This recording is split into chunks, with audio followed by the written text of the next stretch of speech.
என்ன ஆனாலும் சரி, இன்னைக்கு எல்லா உண்மையும் நான் சொல்லியே தீருவேன்.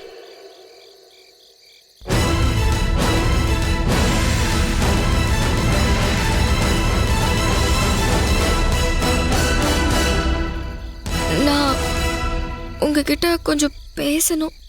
திரும்பாதீங்க. நீங்க அங்கே இருந்து நான் சொல்றத மட்டும் கேளுங்க. நீங்க போலீஸ்க்கு ஃபோன் பண்ணி கல்யாணத்தை நிப்பாட்டின அந்த பொண்ணு யாருன்னு நீங்க தேடிட்டு இருந்தீங்கல்ல, அது வேற யாரும் இல்லைங்க.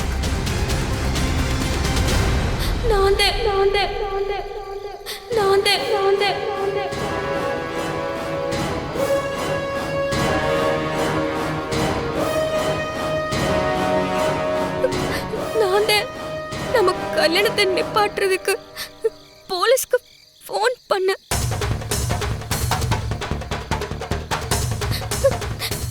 என்னாலதான் மாமா ஜெயிலுக்கு போனாங்க.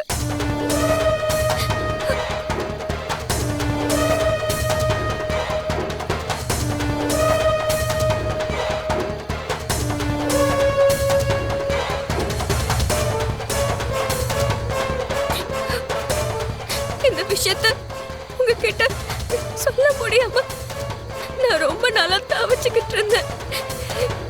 இதுக்கு மேலையும் இத மறைக்காம உங்ககிட்ட சொல்லிடலான்னு தாங்க தோணுச்சு.